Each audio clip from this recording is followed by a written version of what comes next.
경제가 지난 2009년 이후 3년 만에 2분기 연속 마이너스 성장을 기록하며 침체에 돌입한 것으로 나타났습니다. 유럽연합 통계청인 유로스타트에 따르면 유로존의 3분기 역내 GDP는 전분기에 비해 0.1% 줄었습니다. 앞선 2분기에도 전분기 대비 0.2% 감소한 바 있습니다. 특히 유럽의 최대 경제국이라 할 수 있는 독일의 GDP 성장률은 0.2%를 기록하면서 전분기 0.3%에 비해 둔화된 것으로 조사됐습니다. 미국 동부 지역 제조업이 11월에 위축된 것으로 나타났습니다. 필라델피아 연방은행은 필라델피아 지역 제조업 동향을 살필 수 있는 제조업 지수가 11월 마이너스 10.7을 기록했다고 밝혀 전월에 5.7 대비 큰 폭의 위축을 보였고 전문가들 예상치인 이 역시 하회했다고 얘기했습니다. 한편 미국 뉴욕주의 제조업 경기를 보여주는 지수도 11월 달에 마이너스 5.2를 기록해 몇 달 연속 위축 국면을 나타냈습니다. 이는 전월 마이너스 6.2와 시장 예측치 마이너스 6.7보다는 단위 약간 높은 수준입니다. 허리케인 샌디의 영향으로 지난주 미국의 실업수당 청구 건수도 다시 급증했습니다. 미국 노동부는 지난주 신규 실업수당 청구 건수가 전주보다 7만 8천 건 더 늘어난 43만 9천 건을 기록했다고 얘기했습니다. 이는 지난 4월 이후 최대치로 시장 전망치보다 6만 5천 건이나 더 늘어났습니다. 지난달 미국 국동부를 강타한 샌디 여파로 지연됐던 신청이 몰린 데다 샌디로 일자리를 잃은 사람들이 늘었기 때문이라는 분석입니다. 그리스를 유로존에 남기기 위한 구제금융 차기분 지급 결정이 오늘 20일까지 이루어질 전망입니다. 슐블레 독일 재무장관은 베를린에서 열린 한 회의를 통해 유로존의 정책 결정권자들이 지난주 보였던 이견을 해소하기 위한 준비가 돼 있다며 20일까지 결정이 날 것이라고 얘기를 했습니다. 유로존 재무장관들은 지난 13일 회의를 열고 그리스 구제금융 차기분 집행 사안을 놓고 마라톤 협상을 벌였지만 결론을 내지 못한 채 20일 특별회의를 열기로 했었습니다. 안녕하십니까. 오늘장 내일장의 최예린입니다. 앞서 오늘까지 7일 동안 외국인들이 팔자 순매도 행진을 이어가면서 1조 넘게 주식을 이미 탈실현을 했는데요. 때문에 기관을 믿는 것이 주식 투자 수익 내는 데 도움이 된다는 분석이 많았었습니다. 하지만 기관 또한 믿을 만한 투자 주체라는 그런 생각은 접으셔야 될 것 같습니다. 일단 전일, 전전일 최근 코스닥의 급락을 이끌었던 기관이 오늘은 코스닥에 무려 1,240억 넘는 순매도를 보이면서 11년 만에 최대 규모로 중소형주의 하루 만에 탈실현을 제거하고 있는데요. 이렇게 되면 기관은 최근 3일 동안 하루 평균 코스닥에 500억 넘는 순매도를 했다는 얘기가 됩니다. 그런데 이상한 점은요. 코스피에도 잡힙니다. 외국인이 미국 연말 시즌 소비의 최대 수혜주라 불리는 IT 드론을 집중 팔고 있는 반면 기관은 미리 빠졌었던 자동차주를 대거 사들이는 모습입니다. SK 하이닉스가 많이 빠지고 기아차가 큰 폭 오르는 아주 재미있는 날인데요. 투자하시는데 많은 어려움이 있을 줄 압니다. 먼저 코스피부터 흐름 체크드립니다. 네, 현재 코스피는요, 이번 주 들어 저점입니다. 1858.89, 어제 저점이 1859였는데 그것마저도 깨고 있습니다. 오늘 오후장 들어서 낙폭이 다시 벌어지고 있는데요. 개인과 기관의 매수가 조금 주춤한 사이 외국인들은 더 많이 팔고 있기 때문이죠. 오늘 운수장비 자동차주의 매수는 기관 쪽에서 일어나고 있는 듯 보입니다. 현재 SK 하이닉스의 낙폭은 참고로 마이너스 4.78%까지 들어가고 있네요. 자, 이번에 코스닥 쪽 흐름을 한번 볼까요? 자, 코스닥은 오늘 낙폭이 이번 주 들어 역시 가장 심합니다. 나흘 연속 급락, 마이너스 1.5%, 2%, 오늘은 2.5%까지 떨어지는데요. 480선이 깨질 수도 있겠습니다. 말씀드린 바대로 개인은 저가 매수하고 있지만 기관의 매도 규모가 11년 만에 최대치 1,250억 원이 넘어가고 있습니다. 자, 이번엔 원달러 환율의 흐름 볼까요? 오늘 좀 많이 오르네요. 정말 오래간만에 1,090원 일단 뚫렸습니다. 위쪽으로요. 4원 50전 뛰면서 1,091원 20전까지 올라오고 있습니다. 네, 오늘은 어제에 이어서 일본 니케이가 좀 부럽습니다. 다음 달에 조기 총선 모멘텀을 갖고서 또한 부양책이 한 번 더 나올 수 있다는 기대감에 어제도 2%, 오늘도 2% 추가 상승이 있네요. 중국장은 다시금 2000선 하향 테스트에 들어갈 국면인데요. 먼저 오늘장 내일장 일부에서 준비한 소식을 보여드리겠습니다. 애널리스트에게 듣는다 대신증권 최재식 팀장님께 먼저 여쭤보겠습니다. 외국인들 7일째 팔자, 글로벌 전체적인 자금 유출입 동향은 현재 어떨까요? Q4 얘기까지 나오고 있는데 환율 변동성 축소될 수 있을까요? 낙폭과대 대형주인 IT와 자동차 관심 가져도 좋을지 세 가지 이슈 체크해보겠습니다. 새롭게 단장한 금요일 날만 만날 수 있는 코너죠. 변수 프리뷰 시간은 SK인의 김영진 대표님과 함께 보겠습니다. 돌아가면서 빠지는 순환 급락 장세, 대응 전략은 어떻게 짜야 좋을까요? 연말 소비 시즌과 4분기 실적 시즌에 대한 대응법까지 함께 살펴보도록 하겠습니다. 다음 주를 노려라 시간은 동양증권 권영훈 차장님과 함께합니다. 급증하는 글로벌 변수 속 현대투정은 매수의 기회를 주는 것일까요? LG전자에서 오늘 많이 빠지는 SK하이닉스로 갈아타도 좋을지 종목 대응법, 특별히 하이닉스 가격 숲까지 챙겨볼게요. 일주일 동안 수익 볼 수 있는 7일간의 수익 다리어리 시간, 오늘은 HMC 투자증권 박지훈 과장님이 주목하는 톱텍으로 설명 들어보겠습니다. 수주 모멘텀, 신성장 동력, 그리고 실적이 내년 더 기대되는 종목이라고 하네요.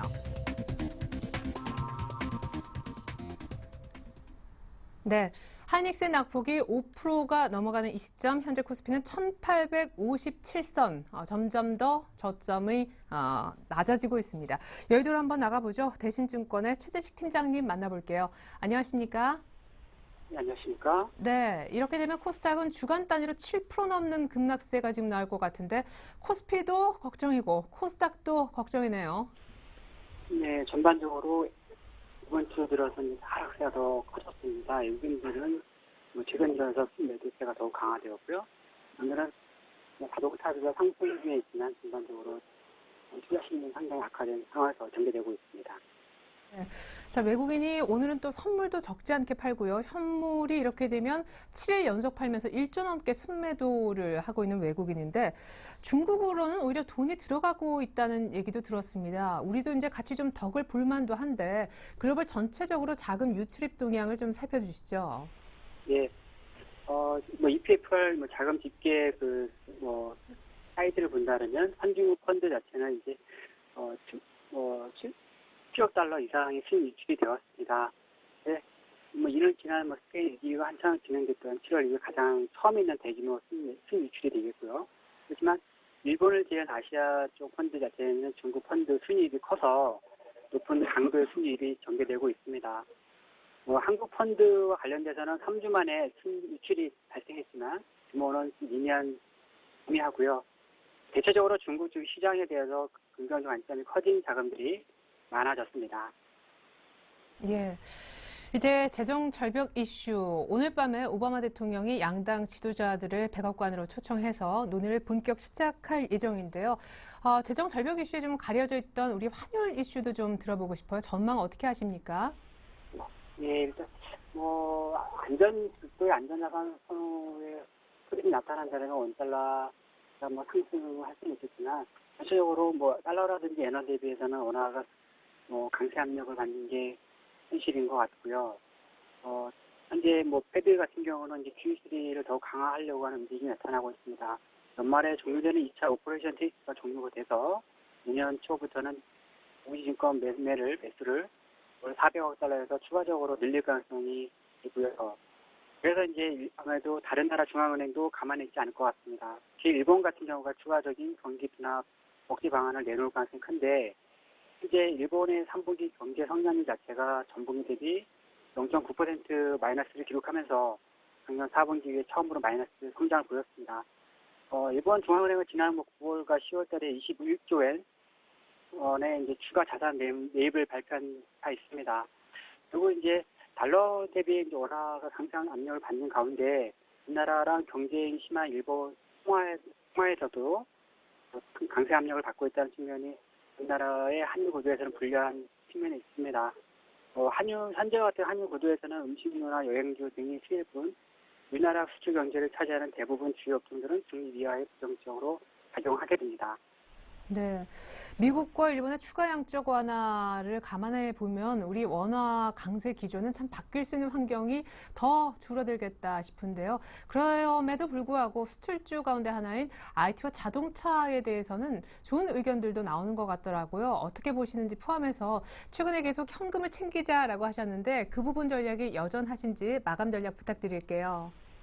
예, 일단 IT에서는 이제 스마트 기기, 태블릿 PC라든지 스마트폰 쪽의 주력으로 보시면 좋을 것 같고요. 특히 삼성전자 향 쪽에 관련된 회사를 주목하면 될 것 같습니다.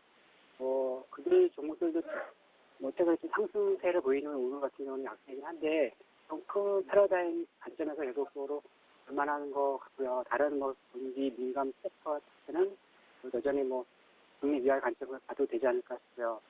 그리고 자동차는 워낙 뭐 그 미국 연비 문제라든지 한일 문제 이렇게 영향이 돼서 일부 현대적인 그 수급 풀림이 이제 하락 매물 나오면서 약해가 됐는데 현재 상태에서는 일본 쪽에서 에코 문제 나오고 해서 전적으로 아까 이제 상쇄되면서 조금 낙폭과대 매력으로 좀 올라오긴 하는 것 같습니다. 근데 아직 자동차 전체적인 관점에서는 아주 우호적이다는 관점은 아닌 것 같고요. 밸류에이션 매력이라든지 기술적 낙폭 매력 이 정도의 컨셉이 아닌가 싶고요. 그리고 현재 계속 유동성을 마련을 하라고 계속 주장을 했었는데 1850선대 이하에서는 밸류 매력이 있습니다. 상당히 있을 것 같고요. 그리고 그렇지만 이제 낙폭 매력에 이제 모멘텀이 부재한 상황이 있습니다. 우리나라 증시가 우리나라 이슈로 올라갈 수 있는 상황은 아니거든요. 글로벌 이슈가 영향을 미쳐서 현재와 같은 기술때 내려왔기 때문에 글로벌 이슈에서 변화 조짐이 나타나야지 우리나라 증시가 좀 기술적 반대도 강하게 나타날 수 있고 또 그 이상의 상승 기대할 수 있습니다. 오늘 밤에 재정절벽 방지 논의가 있다고 하니까 그래서 어느 정도 이제 단기 저점에 대한 이제 기대 심리로 일부 우량주의 저점 뉴스도 필요할 수 있습니다. 그렇다 하더라도 가지고 있는 유동성을 모두 수여할 필요는 없을 것 같고요. 그리고 그래서 재정적인 이슈라든지 이런 고려해서 기술적 대응 정도로 가면서 변화에 대한 이렇게 뉴스 체크를 하면 되지 않을까 싶습니다. 네, 좋습니다. 지금까지 확보해 두었던 유동성은 일부 낙폭과대 대형주들의 기술적 대응을 하는데 잠깐 써볼 수는 있겠다. 활용을 좀 하자라는 취지의 오늘 마감 전략 들어봤습니다. 대신증권의 최재식 팀장님과 함께했습니다. 잘 들었습니다. 네, 감사합니다.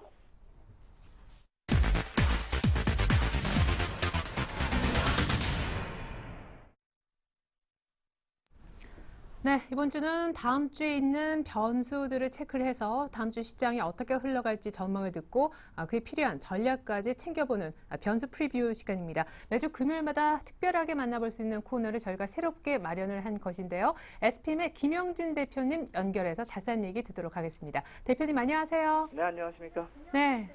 다음 주 변수 듣기 이전에 먼저 현 시장 분석부터 듣는 것이 순서일 것 같습니다. 지금 코스닥은 480선도 붕괴가 되려고 하는데 시장에 지금 물반 고기반이 아니라 거의 지뢰가 반인 것 같아요. 그렇습니다. 지뢰 밭이 돼가고 있다 이렇게 봐야 될 것 같습니다.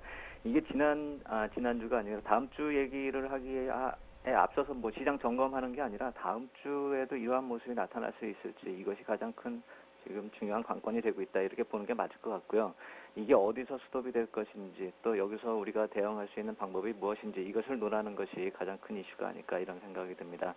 3분기 실적 시즌 이제 마무리를 어제 하면서 바카라 장세도 마무리됐다 이런 얘기가 나오고 있는데 오늘 버티고 있는 모습을 보면은 바카라 중에서 카지노주 이외에는 나머지가 다 무너지고 있다 이렇게 볼 수가 있겠죠.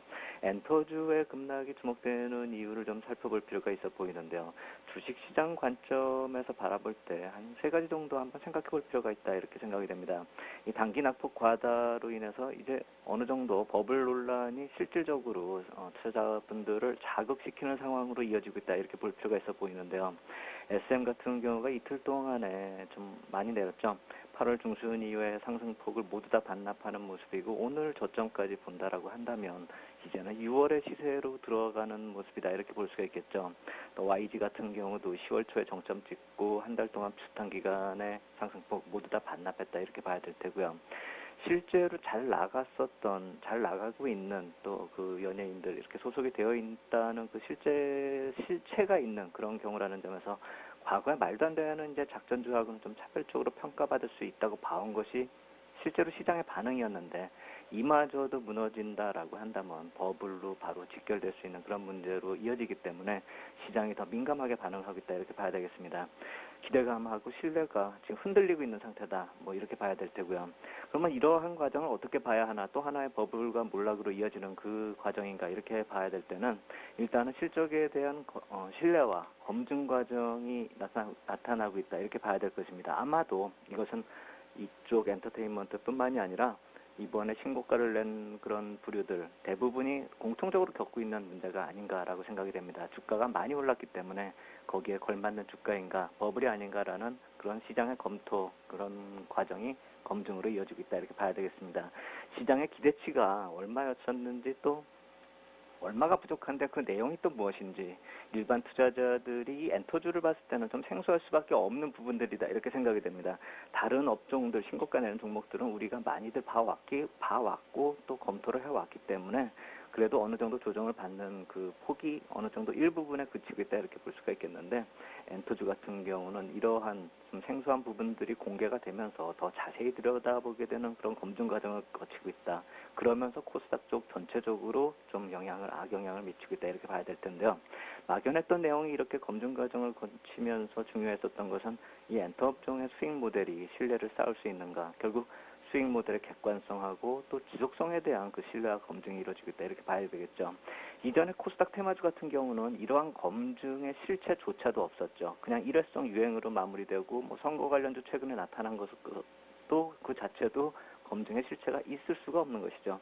그렇다라고 한다면 이번에는 좀 차별적인 검증 과정으로 좀 이어지는지 좀 지켜볼 필요가 있겠다 이렇게 생각이 되겠고 꼭 나쁘게만 볼 필요는 없다라고 생각이 됩니다. 이번에 한번 조정을 거친 다음에 꼭 이 연예 기획 사업 약간은 좀 실적이나 이런 전망을 하는 데 있어서 약간 좀 불투명한 면이 있는 그런 사업 부문 이외에 음원 부문의 이런 사업 부문 성장성이 부각될 수도 있다라는 그런 검토 의견들도 나오고 있기 때문에는 향후에는 이러한 검증 과정의 플러스 요인도 될 수 있다는 점, 일단은 지금은 급락이 진정이 돼야 되겠지만 그 이면에는 그러한 점도 있다는 점 한번 생각해 볼 필요가 있다 이렇게 생각이 되고요. 이러한 세 번째 말씀드려야 된다는 이런 파급 효과가 시장 전체적으로 미치는 영향도 한번 생각을 해봐야겠는데 실적이 부진한 종목 이외에 그동안의 오름폭이 컸었던 종목이 아까 앵커님 말씀하신 대로 순환 급락을 해버리고 있는 그런 모습이죠. 멀쩡한 종목을 보유한 경우도 불안하게 만드는 모습으로 이어지고 있다. 투자 심리가 아주 불안한 것이죠. 이 멀쩡한 모습이라는 것은 결국 그동안의 오름폭이 그다지 크지 않았었던 종목을 말씀을 드린 것입니다. 단순히 이제 코스닥 일부 종목, 이 엔터주를 봤을 때는 일부 종목의 급락이 아니라 전체 시장에 미치는 영향도 이제는 좀 무시할 수 없는 모습으로 분위기를 끌고 가고 있다. 이런 상황이다. 이렇게 좀 이해할 필요 있겠다. 이렇게 말씀을 드리겠습니다. 네, 실적가만한 버블이 지금 조금 꺼지는 그런 중에 급락이 일상화되어 버렸는데 검증 과정에서 이렇게 조금 빠지는 거는 향후 주가 생각했을 때 그렇게 나쁘게만 볼 건 아니다라고 얘기를 해주셨어요. 그러면 이 같은 투시마카로 인한 순환 급락이 지금 있는데 다음 주, 다다음 주 향후에도 이런 주가 차별화 극심한 현상이 계속될 것인지 다음 주 변수로는 크게 어떤 것들을 보고 계십니까? 먼저 시장에 스펙부터. 이제 전체적인 순환 급락이 나타나는 현상 이것을 한번 더 검토를 해볼 필요가 있어 보입니다. 뭐 소비 시즌이다, 연말 소비 시즌이다, 뭐 4분기 실적 시즌이다 이것도 오늘 좀 말씀을 드려야 되는데 그거는 요 다음 부분에서 말씀을 드리겠고요. 아까 얘기했었던 것에 이어서 좀 당장에 급한 것은 이 순환 급락을 어떻게 대응하느냐 이거라고 생각이 되는데요. 대부분의 종목이 하락을 하고 있습니다. 지금 정도의 차이일 뿐입니다. 좀 많이 내렸다라고 해서 너무나 좀 고통스러워할 필요는 없겠다라는 생각이 듭니다. 왜냐하면은 다 같이 고통스러운데 어느 정도의 차이가 좀 나타날 뿐이다. 이런 식으로 좀 이해하시는 게 투자 심리 회복에 좀 도움이 될 것이다. 실전에서는 투자 심리가 가장 중요하기 때문에 이 말씀을 드리겠고요. 최근 3일 동안 이 업종별 흐름을 좀 따져볼 필요가 있다고 생각이 됩니다. 전체적으로 코스피는 한 1.8% 정도 빠지고 있는 오늘 오전까지요. 한 3일 동안 급락세를 나타나고 있는 이 와중 속에서 코스피가 3일 동안 빠진 게 1.8%라는 그 말씀을 드리는 것입니다. 그동안에 음식료가 2.4%, 의약품이 좀 많이 내렸습니다. 7% 정도 빠졌고요. 오른 종목들을 본다면 뭐 통신이 3%, 전기가스가 1% 약간 넘게, 그리고 섬유의복이 1% 가깝게 오르는 그런 모습 보였습니다. 결국 통신주를 제외한다라고 한다면 계절적 영향을 가지고 있는 이 전기가스나 의복업종 이쪽만이 강세를 보였지 나머지는 대부분 내렸다. 그렇기 때문에 좀 많이 내렸다 해가지고 억울해하실 필요는 없겠다 이렇게 말씀을 드리겠습니다. 전체적으로 시장이 조정을 나타내고 있고 이것은 실적 시즌이 한번 마무리됐기 때문에 당연히 나타날 수 있는 그 현상이다 이렇게 보시는 게 맞겠습니다. 신고가의 흐름들도 이제 대부분 상승의 대부분 종목들이 뭐 그렇게 많이 까먹지는 않아도 실질적으로 상대적으로 한 10% 안팎의 종목별 조정들이 나타나는 순환 급락하는 상황이 나타나고 있고요.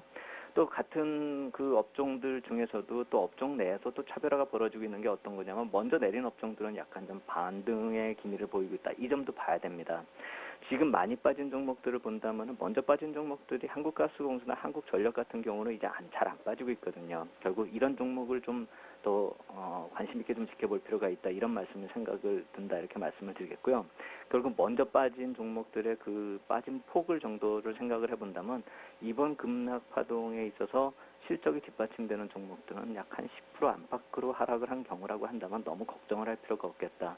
그 10%마저도 꼭 먹었어야 된다라고 욕심을 부릴 필요는 없다라고 생각이 됩니다.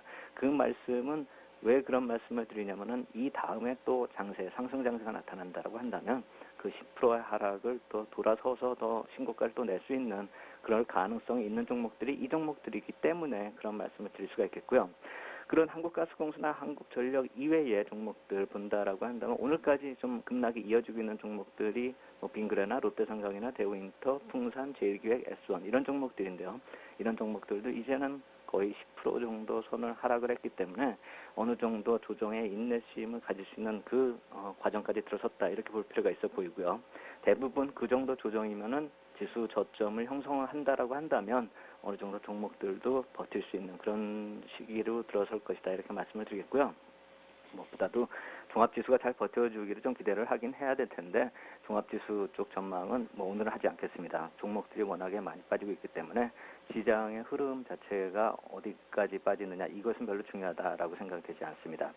한번 예를 든다라고 한다면 실적이 뒷받침하는 경우에 이 대상 같은 경우가 좋은 예다. 뭐 자꾸 이 종목에 대해서 말씀을 드려서 죄송한데 한번 예를 한 두 가지 드리면서 부연 설명을 하겠습니다. 이 종목 같은 경우 24,000원에서 27,000원 박스권을 탈피하면서 신고가를 내는 그런 모습이죠. 지금 하락하는 이런 실적주가 이러한 모습을 뒤따라갈 종목들이 많다라는 점으로 그 설득력 있게 말씀을 드리기 위해서 이 종목을 굳이 부연 설명을 드리는 것이고 한 극단적인 상황이 나타나고 있기 때문에 극단적으로 좀 반대되는 모습도 살펴보자. 결국 아까도 말씀드린 막연한 불안 심리를 좀 극복하자. 그 차원의 일례를 든 것이다. 이렇게 말씀을 드리겠고요. 파라다이스 같은 종목도 한번 예를 말씀을 드리겠습니다. 아까 바카라 중에서 카지노만 남았다라고 말씀을 드렸었는데 실적이 어느 정도 뒷받침되면서 많이 상승한 경우 결국 파라다이스 같이 성장성이 조금 더 뒷받침이 된다라고 한다면 불안하긴 불안한 상황이긴 하지만 버틸 수 있다. 이 관점에서 좀 놓고 볼 수가 있다. 이 말씀을 드리겠고요. 만약에 좀 불안하다라고 한다면 반등이 나타났을 경우에 물량 조절 정도로 대응을 하면서 투자 심리 관리하는 것이 중요한 시점이겠다. 이렇게 말씀을 드리겠고요. 결론적으로 실적 시즌 마무리하면서 그동안에 많이 올랐기 때문에 당연히 나타나는 검증 과정이 진행되고 있다. 이렇게 단순하게 좀 볼 필요가 있어 보이고요. 멀쩡한 실적인데 단기 이익 실현성 매물이 쏟아져 나오는 그런 경우이기 때문에 내린다. 이렇게 본다라고 한다면 최소한 되돌림 과정은 진행이 될 것이다. 이렇게 보시고 시간과의 싸움으로 들어갔다. 이렇게 보셔야 되고요. 다시 재상승 흐름으로 들어설 종목들도 많다. 이 관점에서 놓고 본다면 지금이 오히려 매수 기회로 활용할 만한 그런 시점으로 들어서고 있다. 이렇게 볼 필요가 있어 보이고요. 다만 그렇지 못하는 경우 이번에 검증 과정에서 실패한 그런 종목들은 다시 돌아오지 못할 길을 지금 가고 있다. 이렇게 볼 수도 있는 상황입니다. 그렇기 때문에 이러한 검증 기간 중에 나타나는 종목별 흐름하고 종목별 소식에는 좀 더 귀 기울여 좀 서베이를 할 필요가 있다. 이렇게 생각이 되겠고요. 만약 시세가 다시 회복이 되어가지고 신고가를 내는 그런 상황이 다시 나타난다 하더라도 저는 시기적으로는 12월 중순 정도까지라고 한다면 이런 개별 종목들은 일단 물량을 전체적으로 좀 조절하는 그런 정도로 시장 대응을 할 필요가 있겠다. 이렇게 말씀을 드리겠습니다. 자, 그리고 이제 연말 소비 시즌 관련해서도 다음 주 변수로 체크를 해보고 싶다라고 하셨는데, 뭐 블랙 프라이데이 시작되고 연말 소비 시즌 하면은 당연히 이제 IT를 많이들 수혜주로 꼽아오시는데, 오늘 삼성전자도 또 그에 앞서서 애플도 고점 대비 굉장히 많이 빠졌고, 외국인들도 오늘 또 꽤 많이 IT를 정리하는 것 같습니다. 생각해보면 기관은 이미 IT주에서 어느 정도 미리 사서 재미를 보지 않았나 생각도 드는데요. 연말 소비 시즌에 대해서는 별로 그렇게 긍정적으로 생각이 되지 않는다 이렇게 말씀을 드리겠고요. 연간 소비 20%가 이루어진다 이렇게 볼 수가 있어서 긍정적이기는 하겠지만 그것이 이미 우리 시장엔 반영이 되지 않았는가 이렇게 생각이 되고 미국의 IT주보다 더 많이 반영이 됐다라고 생각이 됩니다. 왜냐하면 애플이나 인텔이나 AMD 전형적으로 하락 추세로 어제는 좀 반등을 했지만 신저가 기록하는 그런 모습이었습니다. 결국 우리 시장만 오르는 IT만 오르는 그런 모습은 사실 어울리지 않는다. 미국에서 소비가 나타나는데 미국에서는 IT 업종이 약한 모습, 결국 앞뒤가 안 맞는 모습이다. 이렇게 말씀을 드리겠고요. 과거 11월 말에 주가 흐름들 한번 따져본다라고 한다면 IT 주 쪽에서 그다지 움직임 활발하지 않았습니다. 삼성전자나 LG그룹자 IT 잠깐 좀 오르는 그런 모습을 보였었지 이미 선반영이 되는 그런 경우에 있어서는 실질적으로 11월 말부터는 별로 움직임이 없었다 이렇게 말씀을 드리겠고요. 중국의 정권이 교체되면 뭔가 나타날 수 있을 듯한 그런 모습들, 결국 일정에 맞춘 투자는 이번에 이 소비 시즌도 마찬가지로 실제로 정권이 바뀌어도 나타난 게 없듯이 소비 시즌도 뚜껑이 열리면은 실제로 주가에 긍정적인 영향을 미치기엔 모멘텀이 약하다 이렇게 말씀을 드리겠고요. 올해도 작년에 나타났었던 그런 계절적 효과가 없다는 점이 다시 실증될 가능성이 크다. 지금 나오고 있는 한국의 IT 업종에 대한 매도세도 그런 관점에서 좀 생각해 볼 필요가 있겠다라고 생각이 되고요. 4분기 실적 시즌 좀 조심하자 이렇게 준비하자 이렇게 말씀을 드렸었는데 소비 시즌으로 부각되는 흐름이 이미 반영이 됐다라고 생각이 된다라고 한다면 이제부터 4분기 실적 시즌이 12월 중순부터 빠르게 시작될 가능성이 크다 이렇게 생각이 됩니다. 왜냐하면 이 실적 시즌의 주가 반영이 이번 3분기에도 그랬지만 좀 빨리 반영이 되고 있습니다. 실제로 실적이 발표되기 한 달 전부터 주가가 좀 강하게 움직였다는 점, 결국 3분기 실적 시즌이 9월 말부터 움직였다라는 점에서 놓고 본다면은 12월에 중순 넘어서면서부터는 다시 또 이 4분기 실적 시즌으로 들어설 수 있다는 점, 이 점을 좀 생각해 볼 필요가 있기 때문에 우리가 다음 주에 나타나고 있는 그런 연말 소비 시즌에 대한 막연한 기대감보다는 4분기 실적 시즌을 준비하기 위해서 우리가 어떤 준비를 해야 될지 이것을 검토하는 게 중요하겠다 이렇게 말씀을 드리겠습니다. 네, 한 번 당하지 두 번 당해서는 안 되겠죠. 3분기 교훈을 생각했을 때 실적은 빠르게 챙기면 챙길수록 더 좋을 것 같습니다. 그럼 앞서 실적이 되면 사실상 좀 빠져도 버틸 수가 있고 또한 실적이 되는 종목은 어느 정도 빠지다가 다시 올라갈 수 있다. 되반등 감안하고 매수를 해도 좋다라고 아까 예도 좀 보여주셨는데 포트폴리오는 어떻게 짜실 생각이신지요? 포트 쪽은 그래서 신고가 개별 재료 쪽으로 좀 늘리자 이렇게 말씀을 드리겠습니다. 지난주에 20%씩 했었던 그런 것을 좀 한 30%까지 개별 종목주들을 좀 신고가 내는 종목들, 예전에 냈던 종목들을 좀 늘리자 이렇게 말씀을 드리겠습니다. 결국 조정받을 때 실적주를 좀 늘리자 이렇게 말씀을 드리겠고, 이 IT 쪽은 사실 전에 말씀을 드렸듯이 자동차하고 좀 비슷한 그런 개념이기 때문에 자동차 넣지 않겠다 이렇게 말씀을 드렸었는데 자동차 쪽을 조금 이제는 좀 눈여겨볼 필요가 있다라는 생각이 듭니다. 자동차가 좋다, 뭐 많이 팔릴 것이다 이런 얘기를 하자는 게 아니라 지금 전체적으로 시장에 대해서 PBR로 접근하는 개념이 있죠. 그렇다라고 한다면 자동차도 PBR 개념으로 접근했을 때면은 이제부터 하방 경제성이 구축될 수 있는 가격대입니다. 또다시 여기서 뭐 연중 신저가로 내려간다 이렇게 생각이 잘 안 들기 때문에 어느 정도 분할 매수가 들어갈 수 있겠다 이렇게 말씀을 드리겠습니다. 이 PBR 개념이란 것을 한번 잘 생각해 봐야 되는데요. 시장 전체적으로는 PBR 한 배가 되는 그 수치가 절대 진리일 수가 없는데 종목별로 놓고 본다면 분할 매수 들어갔을 때 별로 그렇게 실패할 가능성이 높아 보이지 않습니다. 이것은 다음에 또 시간이 났을 때 한번 말씀을 드리겠고요. 그렇기 때문에 IT 말고도 이제 자동차 쪽으로도 약간 시가총액 상위 종목 쪽으로는 좀 인덱스 투자로 좀 제한적으로 접근하자 이렇게 말씀을 드리겠고요. 결국 중요하게 편입시킬 수 있는 것은 신고가 중에서 개별 종목들을 좀 조정받을 때 매수하자 이렇게 말씀을 드리겠고, 이번에 좀 신규적으로 관심을 가지자라는 것은 자동차 쪽을 한번 중장기적으로 한번 접근해보자 이렇게 말씀을 드리겠습니다. 네, 신고가 개별 재료 쪽에 역시 비중을 좀 확대하면서 동시에 IT뿐만 아니라 자동차를 가격 메리트 감안해서 조금씩 분할 매수로 담아보자. 오늘 추가적인 의견이 있었네요. 지금까지 변수 프리뷰 시간 SPM 김영진 대표님과 함께 있었습니다. 분석 감사합니다. 감사합니다.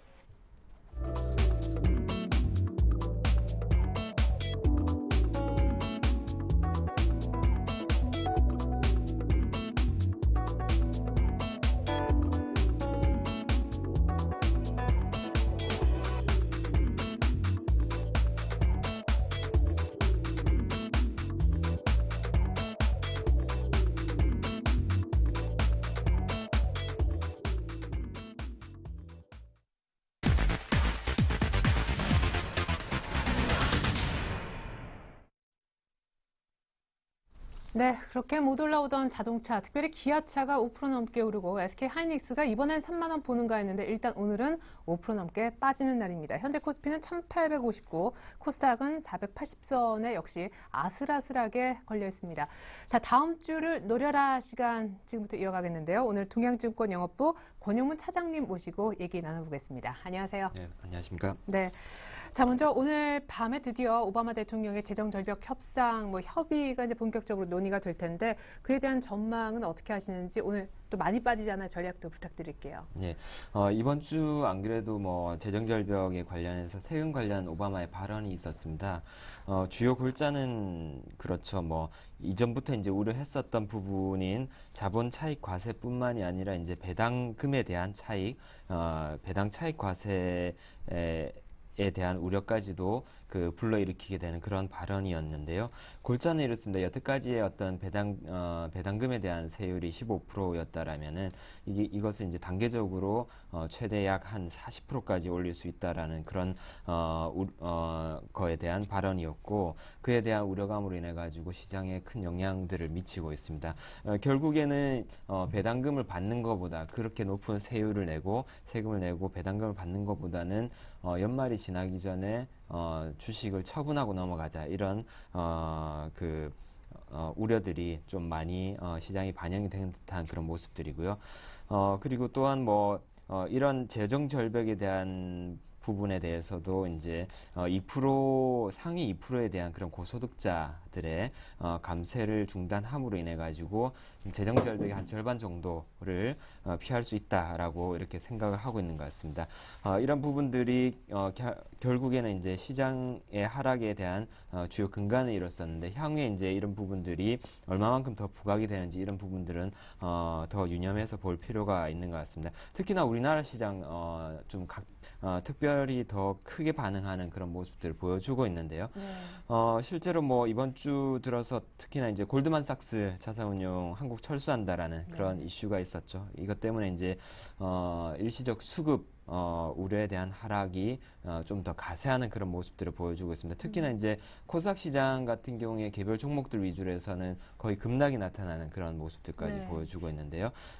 사실 이게 자산운용 철수가 를 한다고 하더라도 결국엔 시간이 걸리는 문제이긴 하지만은 그에 대한 우려감 때문에 미리 이제 매도를 해놓고 보자라는 그런 마음들이 좀 강한 것 같습니다. 일시적 수급 우려에 대한 하락이라고 보고요. 그리고 미국 쪽으로 눈을 좀 돌려보게 되면은 경제지표 악화되는 부분에 대해서도 상당히 우려하는 그런 투자자분들이 많이 계실 줄로 아는데, 사실상 이번 경제지표 같은 경우에는 허리케인 때문에 사실 누구나 다 좀 예측할 수 있었던 그런 부분이라는 것을 감안을 한다라면은 결국에는 기대치보다 실질적으로 더 높게 나오느냐 낮게 나오느냐 이에 따라서 주가 반응한다라고 봤을 때 미국 경제지표 악화가 전체 글로벌 시장을 내렸다라고 보기에는 좀 어려운 것 같습니다. 결국에는 돌아가 보면은 오바마의 그런 배당 차익 과세, 그리고 이전부터 있어왔던 자본 차익 과세에 대한 우려감이 시장에 극도로 반영이 되면서 좀 깊은 하락이 나오는 것 같습니다. 앞서 말씀드렸다시피 특히나 우리나라 시장은 골드만삭스 자산운용 철수로 인해 가지고 수급적인 부분들까지 가세를 한 것으로 인해서 좀 일시적이라고 판단을 하고요. 결국에는 상승 추세를 꺾을 만한 요인은 아니다라고 보고 이러한 하락 때 매수로 대응을 하는 전략을 제시를 해드리도록 하겠습니다. 네, 지난주와 동일하게 역시 매수 관점 얘기를 해주셨는데, 근데 사실 시장 전체적으로 보다도 골드만삭스도 그렇지만 수급이 안 좋아져서 시장도 특별히 어떤 특정 종목들도 이렇게 급락이 아주 일상화되어 버리는, 대형주가 미리 신저가를 찍고 굉장히 빠르게 또 중소형주 코스닥이 무너지는 그런 상황인데도 사도 됩니까? 그럼 대상은 어떤? 네, 우선 최근 들어가지고 이번 주 들어서 특히나 10% 이상씩 급락 혹은 하한가 이제 마감하는 이런 종목들 특징들을 보면은 이번 주 15일까지 해가지고 3분기 실적 발표가 있었는데요. 이런 부분들이 이제 장 마감 후에 발표를 하게 되면서 특히나 이제 이런 종목들의 대부분의 특징이 좀 안 좋았다라는 점이죠. 3분기 실적이 어닝 쇼크가 나타나면서 이제 그 다음날 갭 하락을 동반하면서 하한가에 들어가는 그런 종목들이 많았었는데요.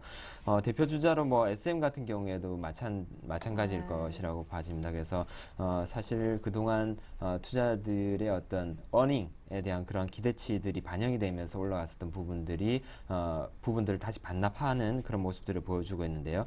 이러한 실적이 뒷받침되지 않는 종목들은 사실 빠질 만한 이유가 있다라는 거죠. 지금의 네. 빠지는 하락을 매수의 기회로 활용하면은 안 될 것 같고요.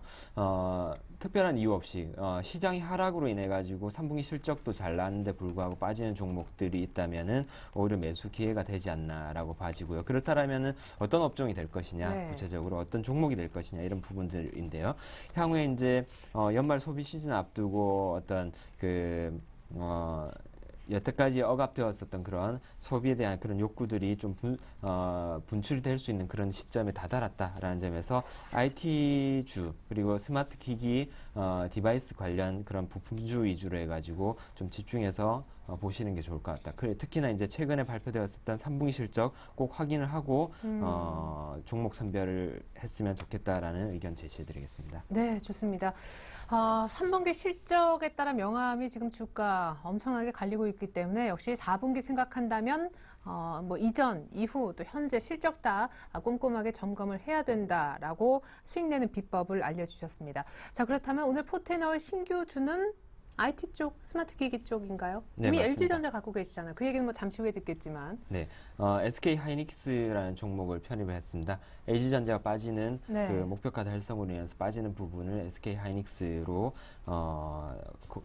같은 비중으로 편입을 하게 되었습니다. 네, 잠시 후 이제 기존 포트는 볼 텐데 사실 어제까지만 해도 5개월째 뭐 내리던 디램 가격이 이제 더 이상은 뭐 안 내릴 것 같다 뭐 이래가지고도 많이 오르고 3만 원 목표가 부르시는 분이 드디어 어제 저는 직접 뵀었거든요. 근데 오늘 왜 이렇게 많이 빠지는? 네, 기본적으로 어떤 시장의 전반적인 시장 분위기의 영향을 무시할 수 없을 것 같고요. SK 하이닉스 여태까지의 어떤 상승 흐름들 중요한 의미 있는 가격대들을 돌파하고 난 다음에 지금 오늘 거래가 실리면서 이제 하락을 하고 있는데요. 차트상의 모습을 볼 때는 상당히 섣불리 이제 손이 안 나가는 그런 모습들을 보여주고 있습니다. 하지만은 SK 하이닉스의 어떤 연말 앞서도 말씀드렸다시피 연말 미국 소비 시즌에 대한 그런 수혜 그리고 특히나 이제 업황이 워낙 안 좋았다 보니까 여태까지 어떤 모바일 D램과 그 다음에 내장형 낸드를 같이 생산할 수 있는 업체들이 상당히 슬림화됐다라는 거죠. 네. 결국에는 이러한 업황 안 좋은 것들로 인해 가지고 구조조정 이후에 살아남게 된 업체들이 그 나머지 남은 파이들을 나누어 먹을 수 있는 그런 환경들로 변하고 있다라고 이해를 하시면 좋을 것 같은데요. 그러한 소수의 업체들 중에 하나다라는 점을 좀 눈여겨 보셔야 될 것 같고요.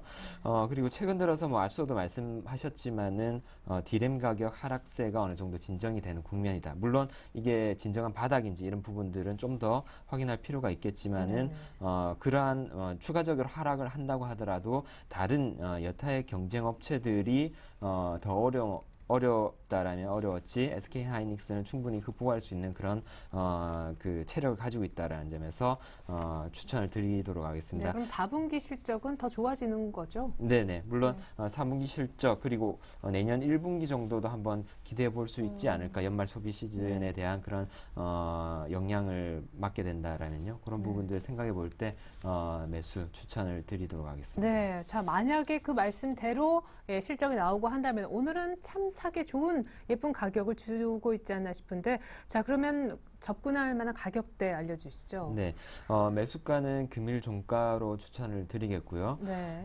금일 시가 26,000원 근방에서 시작을 해서 지금 24,850원 근방에서 거래가 되고 있는데요. 금일 종가로 매수하고 넘어가시기를 권해드리겠습니다. 목표가로는 28,800원을 제시를 해드리겠습니다. 전 고점에서 약간 좀 어느 정도 할인된 부분인데 28,800원 제시를 해드리겠고요. 손절 가격은 어떻게 잡아야 될까요? 오늘 좀 네. 너무 많이 빠져가지고. 네, 특히나 이제 손절 가격이 상당히 가깝습니다. 굉장히 짧고 가깝다라는 게 오늘 SK 하이닉스 추천드리는 좀 특징적인 부분이라고 할 수 있겠는데요. 24,500원을 제시를 해드리겠고요. 상당히 의미 있는 가격과 그 다음에 매물이 집중되어 있는 구간이기 때문에 이 가격 깨진다라면은 짧게 손절하시면서 리스크 관리에 주력하시길 바라겠고요. 그리고 만약에 이 가격이 깨진다라면은 어쩌면 시장이 좀 한 단계 더 레벨 다운 될 수 있는 그런 환경에서 깨지지 않을까. 그렇다라면은 그때는 이 종목 손절로 대응하시면서 리스크 관리를 주문을 드리겠습니다. 네, 자 그러면 SK 하이닉스는 40% 남으시는 겁니까? 네, 맞습니다. 네, 좋습니다. 오늘 뭐 5%가량 이렇게 빠지지만 SK 하이닉스를 LG전자 교체 매매한다라고 하셨었는데요. SK 하이닉스는 손절가가 24,500원으로 상당히 타이트하다라는 점 꼭 좀 숙지를 해주셨으면 좋겠습니다. LG전자가 들어가 있는 기존 포트폴리오 현황 살펴보죠. 자, LG전자가 비중이 가장 크게 40%였었던 기억이 납니다. 그렇죠? SBS 콘텐츠허브, DPC가 각 35%, 15%, 현금은 10% 남짓이었었는데요. 그렇죠? 자, 수익을 한번 볼까요? LG전자 목표 가격이 도달이 됐었습니다. LG전자는요, 목표가가 78,700원이었는데 이미 8만 원대 안착을 했었죠. 이익 실현, 수익은 거의 18% 가깝고요. SBS 콘텐츠허브하고 DPC가 지난주보단 수익이 많이 줄었습니다. SBS 콘텐츠허브는 오늘 조금 급락인데 LG전자 비롯해서 아주 간단하게 AS 들어볼까요? 예, LG전자 일봉 차트 보시면서 설명을 드리도록 하겠습니다. 이번 주 들어서 특히나 이제 상승폭이 가팔라졌던 흐름들을 보여주고 있는데요. 역시나 이제 장 급락하는 가운데서 좀 차별화되는 모습이 좀 특징적이었던 것 같습니다. 전부터 이제 추천의 이유로서도 말씀을 드렸지만은 기존의 안정적인 가전에 대한 그런 실적 부분에다가 스마트폰 부문이 흑자로 전환을 하게 된다라면은 거기에 대한 실적은 지금 가전 부문에서 나는 실적에 더해져야 된다. 그렇다라면은 시가총액이 한 단계 레벨업이 될 수 있다라는 부분을 강조를 드렸었는데요. 목표가 78,700원 훌쩍 넘은 81,000원에서 거래가 되고 있습니다. 지금 정도 수준에서 수익 실현을 공고해 드리겠고요. 매수가 68,975원이었는데요. 추가적으로 비중을 늘리면서 좀 추가적으로 매수를 했었던 부분까지도 좀 유예했던 것 같습니다. 그렇죠. 수익 실현하시면서 신규 종목 SK 하이닉스로 교체 매매 공고 드리겠습니다. 네, 좋습니다. 자, 그렇다면 SBS 콘텐츠허브 오늘 급락 사유와 그래도 계속 홀딩하시겠다는 이유 들어볼까요? 네. SBS 콘텐츠허브를 보시기 전에 코스닥 지수 차트를 한번 먼저 보셔야 될 것 같습니다. 네. 코스닥 지수 차트 보시게 되면은 정확하게 10월 중순경에 주봉상에 박스권 상단을 도달하고 난 다음에 계속 지속적으로 빠지고 있는데요. 최근 들어서 뭐 이 종목 같은 경우에도 코스닥 지수의 영향을 받고 있는 것 같습니다. 기본적으로 뭐 제가 좋게 봤었던 부분들은 변함이 없다라고 말씀을 드리겠고요. 손절가만 유념을 하셔서 손절가 12,300원만 유념을 하셔서 지속적으로 홀딩을 권해드리겠습니다. 네, 좋습니다. SBS 콘텐츠허브는 코스닥 장이 안 좋아서 좀 휘둘리는 경향이 있는 모양이네요. DPC 끝으로 살펴주시죠. 네, DPC 같은 경우에는 오늘 좀 상대적으로 코스닥 시장 급락에 비해서는 상당히 잘 견디고 있는 모습인데요. 이평선에 대한 지지를 좀 받고 있고 흐름 자체는 어느 정도 반등이 나올 수 있는 그런 위치에 있다라고 보여집니다. 기본적으로 처음에 이 종목을 편입했을 때 여타의 창투사들 특히나 에이티넘 인베스트먼트라든지 그 여타의 창투사들의 시총이 상당히 높았었던 부분들이 최근 들어서 조정을 받으면서 내려오게 되면서 DPC와 그 다음에 에이티넘 인베스트먼트의 시총이 역전이 됐습니다. 그때는 상당히 저평가 매력이 있었는데 지금은 그것이 역전이 되면서 이전보다는 좀 저평가에 대한 그런 매력들은 상대적인 저평가 매력은 떨어지지만은 그렇지만은 뭐 향후에 이제 그 스틱 인베스트먼트의 어떤 실적 부분 이런 부분들을 감안을 할 때 여전히 홀딩하시면서 수익 극대화 전략 제시해드리겠습니다. 네, 좋습니다.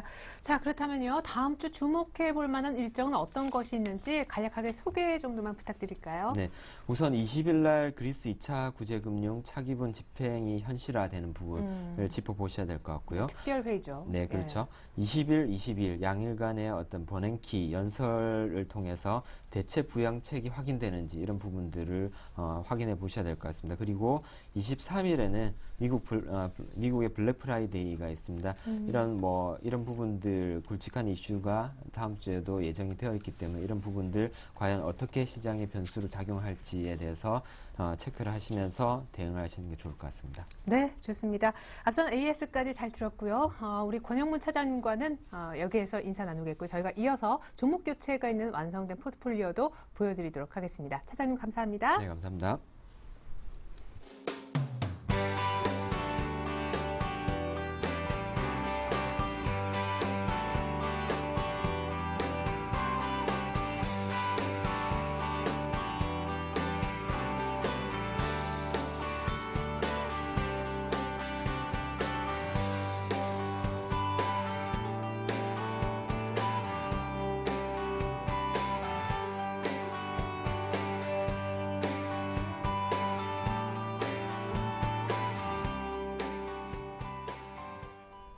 네, 지금부터는 일주일간 사서 수익 어느 정도 볼 수 있는 종목을 추천받아보는 7일간의 수익 다이어리 시간을 이어가 보도록 하겠습니다. 다이어리 월화수목금 한 분씩 돌아가면서 써주고 계신데요. 코스닥이 급락했는데 종목들 괜찮을까요? 화면을 먼저 보고 얘기 이어가겠습니다. 네, 다이어리 오늘 좀 펼치고 싶지 않네요. 예. LGU 플러스는 30원 차이로 일단 매수가 안 됐고요. 오늘 흐름은 괜찮은데 갭상승하면서 안 잡혔습니다. 한국콜마, RF쌤이 다 한 7%대 안팎의 손절가 터치하면서 손절이 지금 되는 모습이고요.